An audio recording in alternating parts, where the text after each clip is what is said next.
Guess ito na yung kulungan, no? Gawa sa plastic na net fence yan. Diba? Hindi siya may focus na. Ayan. Guys. Paikot yan. So lagyan na lang ang baka lang ilalim para hindi maitulak. Dalawang pitak yung ginagawa. Ito yung pansamantalang net para binubuksan-buksan lang nakasabit. Kasi matigas-tigas nga ito eh.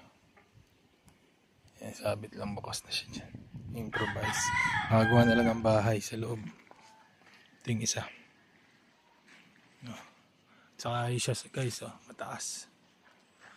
Nasa 6 feet. Ang taas nitong net ito. Maganda siyang klase.